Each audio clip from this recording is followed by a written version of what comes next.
ओम ज्ञान तिमिरान्धस्य ज्ञानञ्जनशलाकया चक्षुरुन्मीलितं येन तस्मै श्रीगुरुवे नमः। नमो विष्णुपादाय कृष्णप्रेष्ठाय भूतले श्रीमते भक्तिवेदान्त स्वामिन्निति नामिने। नमस्ते सारस्वती देवे गौरवाणी प्रचारिणे निर्विशेष शून्यवादी पाश्चात्य देश तारिणे। नमो महावदन्याय कृष्ण प्रेम प्रदायते कृष्णाय कृष्ण चैतन्य नामने गौरतुसे नमः। जय श्री कृष्ण चैतन्य प्रभु नित्यानंद श्री अद्वैत गदाधर श्रीवासादि गौर भक्त वृंदा। हरे कृष्णा कृष्णा कृष्णा हरे हरे हरे राम राम राम हरे हरे। हरे कृष्णा। आप सभी भक्तों का हार्दिक स्वागत है आज के श्रीमद् भागवतम के चर्चा में। हम लोग चर्चा कर रहे हैं श्रीमद् भागवतम पहला स्कंद छठा अध्याय और इसका श्लोक संख्या 7 8 9 पे कल चर्चा किए थे। 10वां श्लोक पे चर्चा कर रहे हैं। श्री नारद मुनि वेद व्यास जी के अनुरोध करने पे अपने इतिहास पूर्व जन्म के इतिहास के बारे में और विस्तार से वर्णन कर रहे हैं कि कैसे उन शुद्ध भक्तों की कृपा से दिव्य ज्ञान प्राप्त करने के पश्चात उन्होंने जीवन यापन किया, किस प्रकार से भक्ति मार्ग में वो आगे बढ़े। तो उनकी एकमात्र माता उनके एकमात्र जो शुभचिंतक उनकी माता थी और उनका उस दुनिया में और कोई नहीं था। और माँ के लिए भी वो नारद मुनि ही पुत्र के रूप में सब कुछ थे। तो दोनों के बीच में बहुत ही स्नेह अनुबंधनम अत्यधिक स्नेह था, वात्सल्य प्रेम था। और नारद मुनि उस वक्त 5 वर्ष के ही बालक हैं। तो माँ तो हमेशा प्रयास करती थी कि उनको हर प्रकार से सुख सुविधा दे करके अच्छे तरीके से पालन पोषण करें। लेकिन भगवान के वश में है सब कुछ। प्रकृति प्रोविडेंस प्रकृति से कंट्रोल में है। तो इसके बावजूद भी वो जो है स्वतंत्र रूप में उनका सेवा नहीं कर पा रही थी। सो एकदा निर्गताम गेहात् दुहन्तीं निशिगां पति सर्पो अदसत् पदास्पृष्टा कृपणाम काल चोदितः। एक बार क्या हुआ, 5 वर्ष के बालक हैं, लेकिन एक बार by the influence of supreme time, काल के प्रभाव से उनकी माता जब संध्या काल में गाय धोने गई थी, दूध निकालने के लिए गई थी, तो एक सर्प उनको डस लेता है। सो ये है, once upon a time my poor mother when going out one night to milk a cow was bitten on the leg by a serpent influenced by supreme time. That is the way of dragging a sincere soul nearer to God. ये तरीका है जो एक sincere soul, निष्ठावान आत्मा होता है, भगवान को शुद्ध भक्ति प्राप्त करना चाहता है, तो भगवान उसको अलग अलग तरीके से खींचते हैं अपने चरण कमलों की तरफ। The poor boy was being looked after only by his affectionate mother, and yet the mother was taken from the world by the supreme will in order to put him completely at the mercy of the Lord. तो भगवान कृष्ण के ही पूर्ण आश्रय में आ जाए वो बालक, इसके लिए इस प्रकार से बाय द सुप्रीम विल, भगवान की इच्छा से, काल के प्रभाव से उनकी माता को इस प्रकार से अलग कर दिया जाता है। तो ये भगवान इस प्रकार से कार्य हम लोग इस पे इस श्लोक पे विस्तार से चर्चा किए थे कि नारद मुनि के केस में भगवान भगवान एक्सपर्ट है, भगवान सब कुछ जानते हैं। इसलिए जो भक्त होते हैं, वास्तव में भक्त का लक्षण क्या होता है, वो भगवान के अरेंजमेंट को हमेशा स्वीकार करता है। लेकिन जो भक्त नहीं होते हैं, वो क्या करते हैं, जब उनके जीवन में ऐश्वर्य आएगा, सुख सुविधाएं आएगी, तो भगवान के मंदिर जाएंगे, भगवान को स्वीकार करेंगे, हाँ बहुत अच्छे भगवान, बहुत अच्छे भगवान। लेकिन अगर भगवान उन कब जब भी कृपा करने के लिए कुछ भौतिक आसक्ति को नष्ट कर देते हैं, जिनके प्रति हम ज्यादा आसक्त होते हैं उनको हमारे जीवन से दूर कर देते हैं, तो फिर भगवान को हम जो है कोसने लग जाते हैं। लेकिन जो सिंसियर डिवोटी होते हैं, एक्चुअली में जो भक्त होते हैं, वो भगवान को हर परिस्थिति में क्या करते हैं, धन्यवाद ही देते हैं।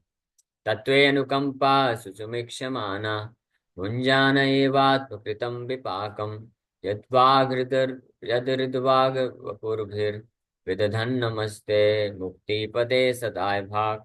ब्रह्मा जी इस प्रकार से प्रार्थना करते हैं कि जो हर परिस्थिति में भगवान को हृदय वाणी और शरीर से प्रणाम करता है, और जो भी उसके पूर्व कर्म के अनुसार दुख सुख आते हैं उसको सहन करते हुए भगवान की भक्ति में लगा रहता है, ऐसा व्यक्ति ही वास्तव में मुक्ति के लिए दाय भाग उसका उसका अधिकार हो जाता है, बन जाता है। तो इस प्रकार से अब आगे श्लोक को वर्णन कर रहे हैं।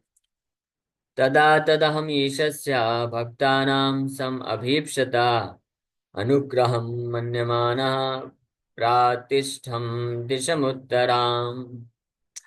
तो जब उनकी माता को सर्प ने डस लिया, माता का निधन हो गया। बालक नारद मुनि कितने वर्ष के हैं? मात्र 5 वर्ष के हैं। अब सोचिए, 5 वर्ष के बालक, और उनका और कोई नहीं है, ना तो पिता है, ना भाई बहन है, ना सगे संबंधी है, ना मामा है, चाचा है, चाची, कोई नहीं।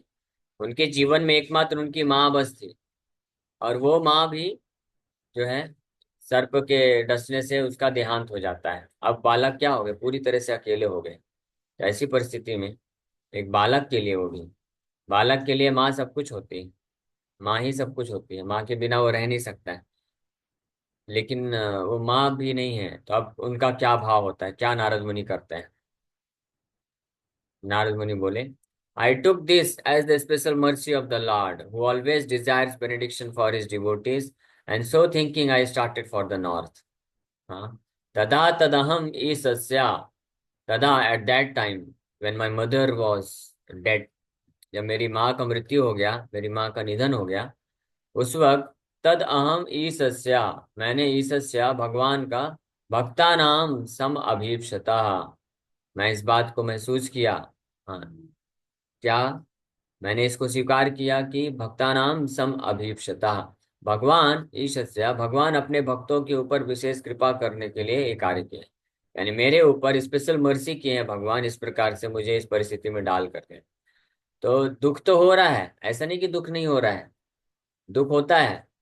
नारद जो बालक ही है ना, भले दिव्य ज्ञान है, सब कुछ है, सब जानते हैं, लेकिन फिर भी जब एकमात्र उनकी जो परम हितैषी, उनको सबसे ज्यादा प्रेम इस दुनिया में रह करके सबसे ज्यादा प्रेम और अफेक्शन वात्सल्य प्रेम देने वाली उनकी माँ जब नहीं रही साथ में, तो दुख तो हुआ होगा निश्चित रूप में, ऐसा नहीं कि दुख नहीं हुआ है।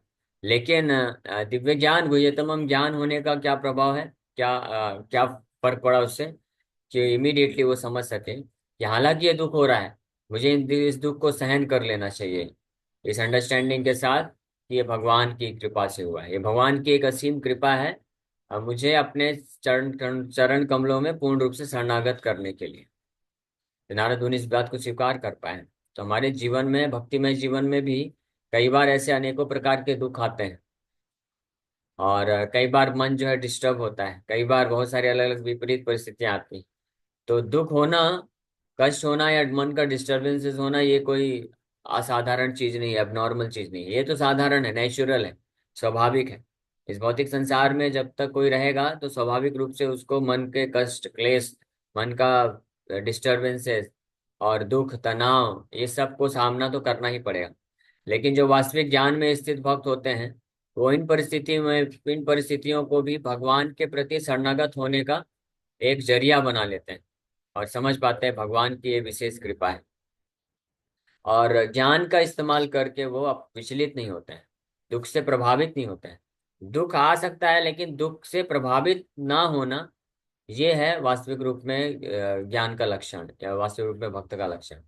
भक्त का लक्षण होता है कि वो दुख, डिस्टरबेंसेस, क्लेश, दुख आने पर भी उससे प्रभावित नहीं होते हैं, यानी वो भक्ति, अपने जो भक्ति के कार्य हैं उसमें लगे रहते हैं उत्साह पूर्वक।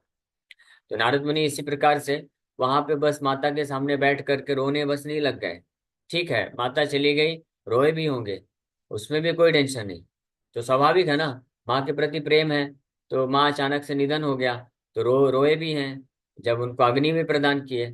लेकिन उसके बाद क्या, तुरंत जो है वो याद किए, स्मरण किए कि उन शुद्ध वैष्णव ने मुझे क्या ज्ञान दिया था। शुद्ध वैष्णव आए थे जब, तो मुझे बताए थे इस संसार में सब कुछ अनित्य है, टेम्परेरी है, और हमारा वास्तविक संबंध भगवान के साथ है। तो भगवान के बारे में भक्ति का जो ज्ञान उन्होंने प्रदान किया था, उसके ऊपर कंtemplate करना चालू कर दिए, विचार करना चालू कर दिए नारद मुनि। वो बालक, छोटा सा 5 वर्ष का बालक, ज्यादा उम्र नहीं है, लेकिन क्योंकि उनका सेवा भाव था, बड़े अच्छे से सेवा किए थे, तो 5 वर्ष की उम्र में ही उनको दिव्य ज्ञान पूरा प्राप्त हो गया था। तो उसके ऊपर विचार करते हुए फाइनली सो थिंकिंग, क्या विचार कर रहे हैं, क्या कंtemplation कर रहे हैं कि भगवान की स्पेशल कृपा है मुझ पर। हाँ, इस प्रकार से विचार करते हुए I started for the north. अनुग्रहम मन्यमानः भक्तानाम सम अभीप्सिता। भक्तों के ऊपर कृपा करने की इच्छा रखते हुए, मेरे ऊपर यानी कृपा करने की इच्छा रखते हुए भगवान ने इस प्रकार से अनुग्रह किया है मेरे ऊपर, स्पेशल बेनेडिक्शन। अनुग्रह मतलब स्पेशल बेनेडिक्शन, स्पेशल मर्सी को अनुग्रह बोलते हैं। अनुग्रहम मन्य माना, मैंने इस प्रकार से उसको स्वीकार किया कि भगवान ने अनुग्रह किया है। प्रातिष्ठम दिशम उत्तराम, और ये सोच करके मैं उत्तर दिशा की ओर निकल गया। उत्तर दिशा की ओर निकलने का अर्थ है कि मैं उत्साह पूर्वक भगवान के भक्ति योग में लग गया फिर पूरी तरीके से। तो ये होता है ये दो प्रकार के, इस प्रकार के लोग हो सकते हैं। एक तो होते हैं जो भगवान, जो जीवन में अगर कुछ अनहोनी हो जाए, जीवन में कुछ प्रतिकूल अवस्था आ जाए, तो भगवान को कोसना कि हमने इतना भक्ति किया, इतना सेवा किया, सब कुछ किया, फिर भी भगवान ने हमको क्या दिया। और इस प्रकार से कोसते हुए केवल संसार में दुखी रहना, रोते रहना, दुखी रहना। और कई बार तो लोग नास्तिक बन जाते हैं। नास्तिक बन करके फिर वो क्या करते हैं, पाप कर्म करने में लग जाते हैं। लेकिन जिसके पास वास्तविक रूप में दिव्य ज्ञान हो जाता है, हृदय में दिव्य ज्ञान अगर प्रकाशित हो चुका है, तो वो विपरीत प्रतिकूल परिस्थितियों में भी भगवान को कोसते नहीं है, छोड़ते नहीं है, बल्कि और उनका भगवान के प्रति जो आभार है, भगवान के प्रति जो शरणागति का भाव है, वो बढ़ जाता है। ये अंतर है। ऐसे भक्त जो दिव्य ज्ञान के साथ भक्ति करते हैं, और दूसरे कैटेगरी के भक्त जो बिना ज्ञान के भक्ति करते हैं। बिना ज्ञान के भक्ति, बिना गीता भागवत के सिद्धांतों को समझे जो भक्ति करते हैं, तो उनके साथ प्राय ऐसा देखा गया है कि जीवन में अगर कुछ या तो बहुत अच्छा हुआ तो भी भक्ति छूट जाती है, क्योंकि ऐश्वर्य मिला, सुख सुविधा मिला, तो इंद्र तृप्ति में इतना लग जाते हैं कि भूल ही जाते हैं माला किधर रखा है, माला गायब। और या अगर जीवन में दुख आ गया कोई बहुत बड़ा, तो भी उनका क्या हो जाता है, माला गायब हो जाता है, वो परेशान हो जाते हैं। तो बहुत ज्यादा सुख और बहुत ज्यादा दुख जब जीवन में आता है, तो जो भक्ति के सिद्धांत को अच्छे से नहीं समझते हैं, तो वो विचलित हो जाते हैं। तो ऐसे भक्तों को नौसिखिया भक्त बोला जाता है, और बहुत डेंजरस होता है। लेकिन जो भक्ति के सिद्धांतों को समझ जाते हैं, दिव्य ज्ञान हृदय में होता है, तो ये दोनों ही परिस्थितियों में भगवान के प्रति उनका शरणागति और बढ़ जाता है, वो और हाँ, तीव्रता से आगे बढ़ते हैं। प्रभुपाद जी इसका एक उदाहरण देते हैं कि जब ये सेकेंड वर्ल्ड वॉर हो रहा था, दूसरा विश्व युद्ध है, तो उस समय विश्व के कई देशों के जो है लोग युद्ध करने के लिए गए थे। तो इतने सोल्जर्स तो थे नहीं, तो फिर साधारण लोगों को भी जबरदस्ती युद्ध में डाला गया था। जिनको हथियार चलाना भी नहीं आता उनको भी युद्ध में डाल दिया गया। तो उस परिस्थिति में अ, उनके जो लोग जाते थे युद्ध में, जबरदस्ती डाल दिया गया, तो उनकी माताएं, बहनें और पत्नियां, वो सब लोग चर्च में जाती थी और जीसस को, भगवान को प्रार्थना करती थी कि हमारे हमारे पति, हमारे बेटे, हमारे पिता को लेके चले गए हैं युद्ध में, आप उनको बचाइए, सुरक्षा प्रदान करिए। तो इस प्रकार से वो प्रार्थना करते थे। लेकिन जैसे ही फिर कुछ दिन के बाद न्यूज आता था कि फलाना फलाना का पति, बेटा या पिता जो है वो शहीद हो गया, चला गया, युद्ध में मारा गया, तो फिर ये लोग क्या हो जाते थे, पूरे नास्तिक हो जाते थे। भगवान के ऊपर श्रद्धा खत्म हो जाती थी, फिर चर्च जाना बंद कर दिए। 1945 सेकेंड वर्ल्ड वॉर कंप्लीट हुआ, उसके बाद से जो है लोगों का चर्च में जाना कम हो गया, लोगों नास्तिक ज्यादा बनने लग गए। इसलिए प्रभुपाद जी जब 1965 में पहुंचे यूरोपियन कंट्रीज में, अमेरिकन एंड यूरोपियन देशों में, तो प्रभुपाद जी देखिए कि चर्च तो बहुत बड़े बड़े चर्च बनाए गए हैं, और हर हर प्रैक्टिकली हर गांव में, हर शहर में बड़े बड़े चर्च बहुत संख्या में हैं। लेकिन सब खाली के खाली पड़े हैं, कोई उसमें जाता नहीं है। तो प्रभुपाद जी तो ऐसे कई चर्चों को खरीद लिए, कम दाम में खरीद करके वहां पे इस्कॉन का मंदिर बना दिए। तो ये एक रीजन बताते हैं प्रभुपाद जी कि वो लोग जो है चर्च में जा करके प्रार्थना करते थे, लेकिन जब प्रार्थना पूरी नहीं हुई, भगवान उनके जो, जिनके लिए प्रार्थना करते थे वो सुरक्षित नहीं वापस आए, तो वो लोग क्या हो गए, विचलित हो गए। भगवान के ऊपर श्रद्धा खत्म हो गई। क्यों? इसका कारण क्या है? क्योंकि उनका जो भक्ति था वो भक्ति नहीं था, वो केवल एक भावुकता थी, इमोशंस थे, मटेरियल इमोशंस बस थे। भक्ति के सिद्धांत पे वो स्थित नहीं थे, तत्व नहीं जानते थे। इस संसार में हर कुछ टेम्परेरी है, और भगवान सुरक्षा करते हैं निश्चित रूप में, लेकिन सुरक्षा केवल शरीर का नहीं करते हैं। शरीर का करना चाहे कर सकते हैं, but that is not important, वो महत्वपूर्ण नहीं है। आत्मा को सुरक्षा देना, आत्मा कैसे भक्ति में आगे बढ़ सकता है? ये शरीर तो ड्रेस है ना। इस बात को जब तक कोई नहीं समझेगा तब तक वो भक्ति पथ में अच्छे तरीके से स्थित नहीं हो सकता है। तो ये भौतिक शरीर तो ड्रेस है, कपड़ा है। तो ये कपड़ा, एक पर्टिकुलर कोई कपड़ा पहना है, अगर वो कपड़ा उस व्यक्ति को आगे बढ़ने में मदद नहीं कर सकता है तो वो कपड़ा चेंज करके दूसरा कपड़ा पहनना होता है। जैसे मान लीजिए कोई व्यक्ति है, किसी को स्विमिंग करने जाना है। हाँ, अभी स्विमिंग करने जाना है तो जीन्स कोट पैंट पहना हुआ है, तो उसमें थोड़ी ना स्विमिंग कर पाएगा। तो जो स्विमिंग का ट्रेनर होगा बोलेगा भाई आपका हुलिया तो चेंज करो, ये कपड़ा उतारो, ये लो स्विमिंग सूट देगा उसको। तो उसने कृपा किया कि नहीं किया? जो स्विमिंग का ट्रेनर है, उसने उसके ऊपर कृपा किया कि नहीं किया? वो बोलेगा क्या, देखो ये कितना निर्दयी व्यक्ति है, मेरे कपड़े चेंज कर दिया। अरे आप स्विमिंग करने आए हो तो ये वाला कपड़ा पहनो, ये आपके लिए ज्यादा सूटेबल है।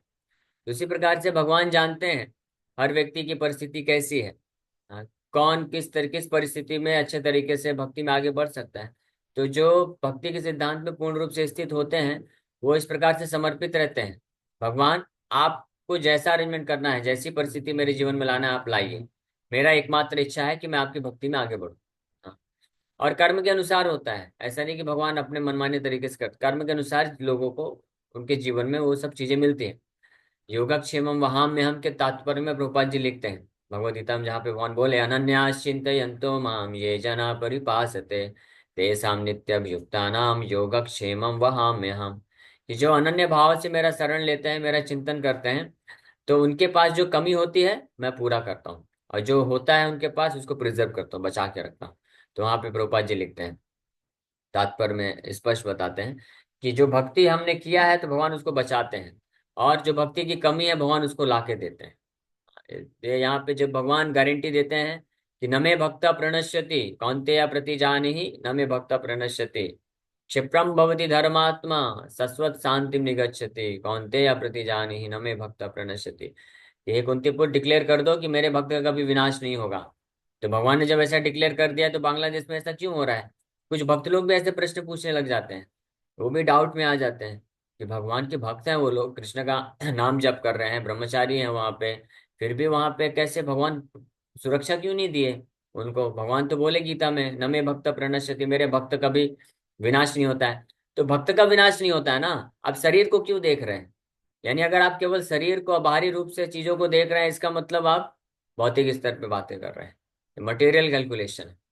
भगवान चाहे तो दे सकते हैं, भगवान जो है जरूरत पड़ने पे अगर भगवान को लगता है कि इसका भौतिक शरीर भौतिक परिस्थिति को भी सुरक्षा देने से ये भक्ति में आगे बढ़ेगा, तो भगवान वो भी कार्य करते हैं। ऐसे भी बहुत सारे ऐसे के हैं इतिहास में, जैसे जहाँ पे विग्रह जो हैं वो प्रोटेक्शन देते हैं, जैसे जगन्नाथ बलदेव सुभद्रा महारानी जगन्नाथपुरी में। तो जगन्नाथपुरी में एक राजा हुए, राजा उनका नाम क्या है मुझे भूल रहा है।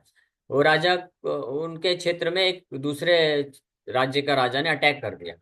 अब ये जगन्नाथपुरी के जो राजा थे, ये भगवान जगन्नाथ के बहुत महान भक्त थे।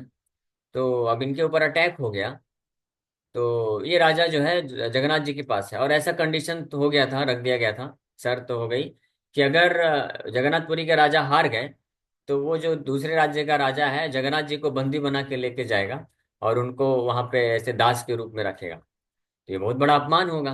तो जगन्नाथपुरी के राजा आके जगन्नाथ जी को प्रार्थना करते हैं कि प्रभु, मुझे कुछ नहीं चाहिए, मेरा मृत्यु हो जाए, मेरा पूरा राज्य चला जाए, लेकिन आपका सम्मान को ठेस नहीं पहुंचना चाहिए।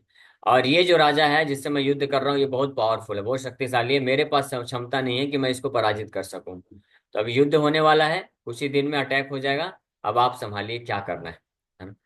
तो भगवान ऐसी परिस्थिति में वो कृष्ण बलराम खुद गए, दोनों गए और फाइटिंग करके पूरा युद्ध समाप्त कर दिए। पीछे से जब जगन्नाथपुरी के राजा पहुंचे तो देखे अरे ये तो सब काम तमाम हो चुका है, कौन किया भाई? तो बताए कि आपके दो सोल्जर सेनापति आए थे यहाँ पे, एक काला और एक गोरा। वो दोनों अकेले ही पूरा सफाया कर दिए। बाद में इनको समझ में आया कि अरे ये तो जगन्नाथ और बलराम दोनों आकर के पूरा काम तमाम करके चले गए हैं। तो भगवान इस प्रकार से जरूरत पड़ने पे भक्त के शरीर का रक्षा भी कर सकते हैं, उनके राज्य का, धन संपत्ति का भी रक्षा कर सकते हैं अगर वो भक्ति में आगे बढ़ने के लिए मददगार होगा। लेकिन कभी कभी ऐसी परिस्थिति होती है कि भक्त मारा जाता है, भक्त का सब कुछ नष्ट हो जाता है, सारी संपत्ति सब नष्ट हो जाती है। तो इसका मतलब ये नहीं है कि उसका सुरक्षा नहीं हुआ है, भगवान भक्त का सुरक्षा करते हैं। भक्त क्या है, ये शरीर भक्त नहीं है, आत्मा है, आत्मा का प्रोटेक्शन करते हैं, सुरक्षित रखते हैं। हाँ, और कर्म के अनुसार होती है। और हमारे साथ हम तो अभी शुद्ध भक्त नहीं है ना, जो हमारे हम जो भक्त हैं इन जनरल, तो जब हमारे ऊपर कुछ कष्ट आता है और विघ्न आता है, तो हम शुद्ध भक्त नहीं, हमारे कर्म का फल होता है। तो पिछले जन्म के कर्म का जो है या अपराध का वो फल हमको मिलता है, तो उसको स्वीकार करना चाहिए। तो जो वास्तव में भक्ति के सिद्धांत में स्थित होते हैं, तो उनको कभी डाउट नहीं होता है कि हमने भगवान का इतना नाम जप किया, या उन भक्तों ने इतना सब कुछ संघर्ष किया भगवान के लिए, फिर भी वो बच नहीं पाए, उनका मृत्यु हो गया, या भगवान बचाए नहीं। आपको कैसे मालूम कि भगवान ने नहीं बचाया? भगवान केवल बाहरी रूप से शरीर का मृत्यु देखना मात्र से ये नहीं सोचना चाहिए कि भगवान सुरक्षा नहीं दिए। भगवान एक्सपर्ट है, भगवान जानते हैं कि वो कैसे उस परिस्थिति से उसको अपराध से मुक्त करके एक अच्छे डेस्टिनेशन में पहुंचाया जा सके। सो इसलिए जो वास्तविक रूप में भक्त होते हैं, जो जानते हैं कि हम ये शरीर नहीं, हम आत्मा हैं, तो उनको पूर्ण विश्वास होता है कि भगवान हमारे भौतिक परिस्थिति में किसी भी प्रकार से कार्य करते हैं, हस्तक्षेप करते हैं। वो हमारे भक्ति में आगे बढ़ने के लिए मददगार है। तो नारद मुनि इस प्रकार से यहाँ पे पूर्ण रूप से उनको श्रद्धा थी। और ये बहुत एक्चुअली बहुत स्पेशल केस है, इतना आसान नहीं है। अगर आप इमेजिन करें हमारे जीवन में थोड़ा भी कभी दुख आता है, थोड़ा भी चीजें ऊपर नीचे हो जाती है, तो हमको डाउट आने लग जाता है, यार हमने इतना भक्ति किया, इतना नाम जप किया। स्पेशली सगे संबंधी लोग बोलते हैं कई बार, आपने तो इतना नाम जप किया था, फिर भी आप इतना बीमार कैसे पड़ गए, फिर भी आपका ये बिजनेस डूब क्यों गया, फिर भी आपके साथ ऐसा क्यों हो गया। कई लोग बोल देते हैं इस तरह से, तो श्रद्धा जो है विचलित हो जाती है। लेकिन नारद मुनि 5 वर्ष के बालक होने के बावजूद भी, एकमात्र उनकी माँ का देहांत होने पर भी जितना कितना दुख मिला होगा, लेकिन उसके बाद भी भगवान की स्पेशल कृपा अनुग्रह के रूप में देख पा रहे हैं। यही क्वालिफिकेशन, योग्यता है जो उनको आगे भक्ति मार्ग में आगे बढ़ाया। और ये जो कॉन्शियसनेस है, ये जो चेतना है, ये नारद मुनि को प्राप्त हुई उन शुद्ध वैष्णवों का सेवा करने से। उन शुद्ध वैष्णवों का सेवा करके उनसे जो दिव्य ज्ञान मिला, उसके कारण वो इस बात को स्वीकार कर पाए। So confidential devotees of the Lord see in every step a benedictory direction of the Lord. जो वास्तविक रूप में भगवान के भक्त होते हैं, नित्य पार्षद या कॉन्फिडेंशियल, बहुत ही क्लोज भक्त होते हैं भगवान के, वो हर हर स्टेप में भगवान के का आशीर्वाद देख पाते हैं।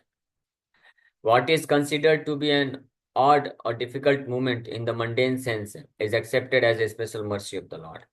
जो बाहरी रूप से या भौतिक रूप से जो है डिफिकल्ट, कठिन अवस्था या प्रतिकूल अवस्था देखा जाता है बाहरी भौतिक दृष्टिकोण से, भगवान के जो शुद्ध भक्त होते हैं उसको भगवान की स्पेशल कृपा के रूप में स्वीकार करते हैं।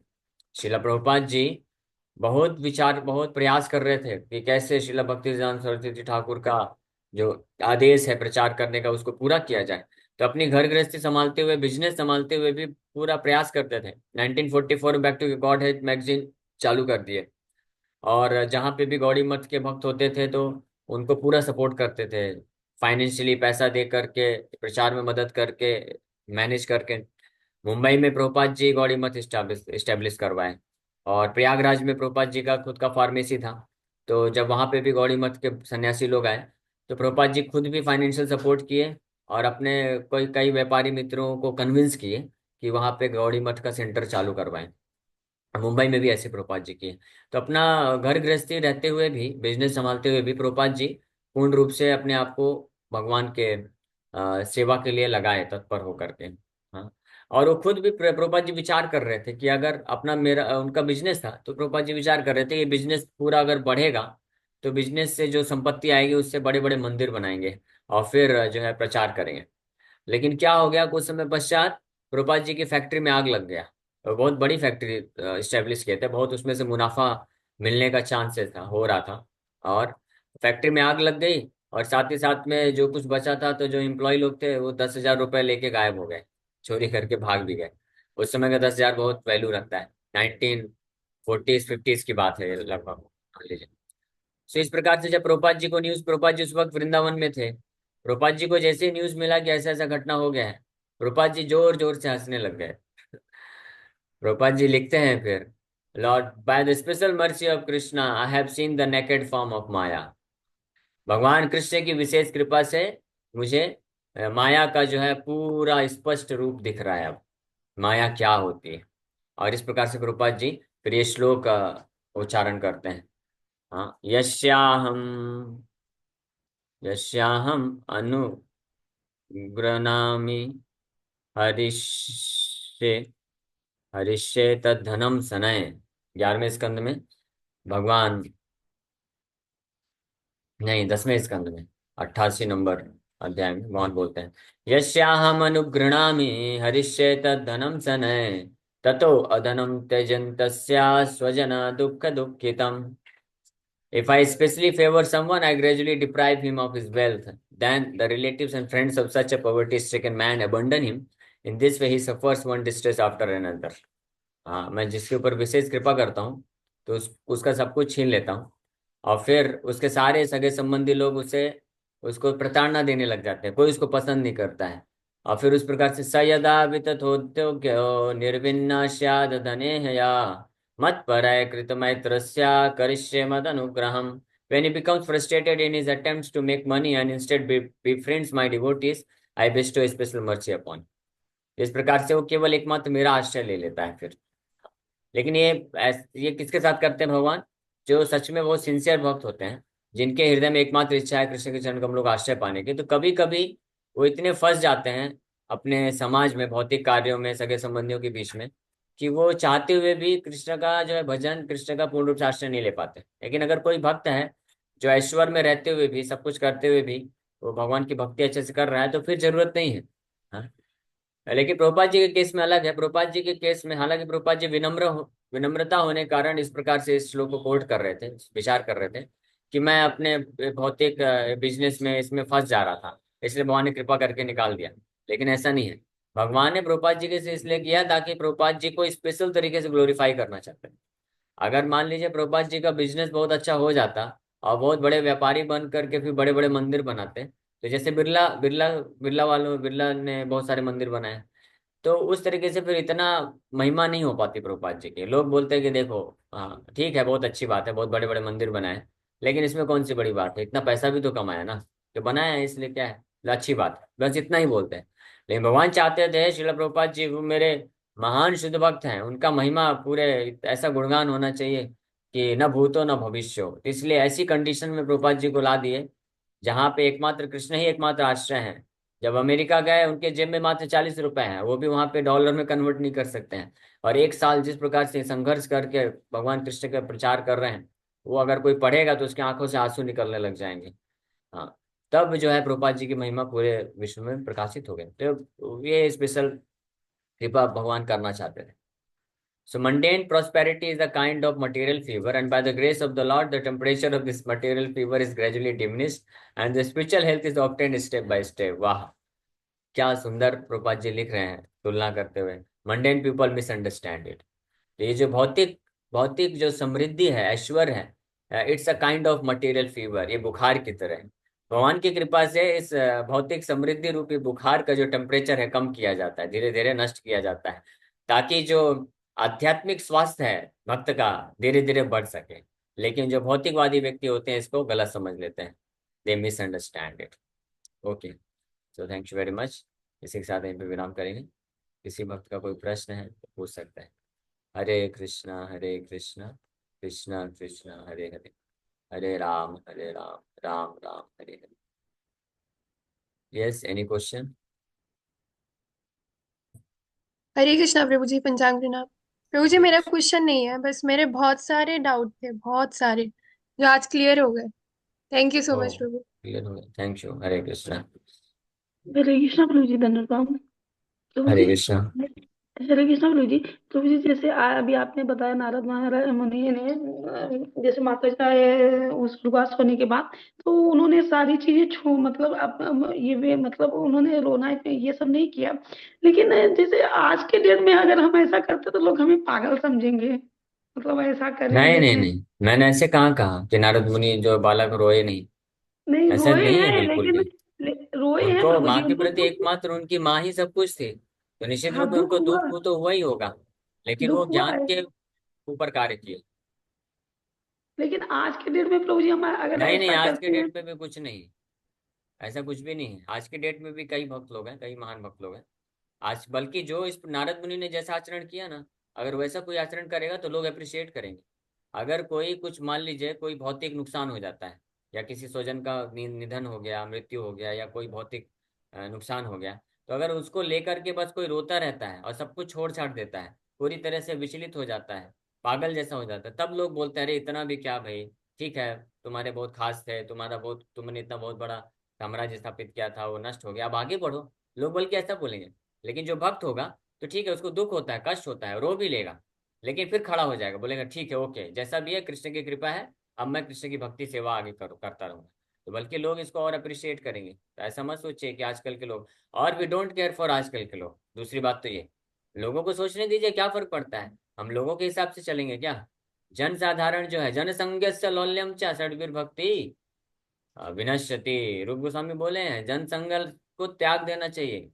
जनसंघ, साधारण जो जन होते हैं इस संसार में, उनको शास्त्रों के दृष्टिकोण से मूर्ख बोला गया है। तो अगर हम उनके ओपिनियन को केयर करेंगे, तो फिर हम कभी आगे नहीं बढ़ सकते हैं। वी केयर फॉर आचार्य, आचार्यों का क्या ओपिनियन है, भगवान का क्या ओपिनियन है, भगवान क्या बोलते हैं, आचार्य क्या बोलते हैं, वो हम उसको केयर करते हैं।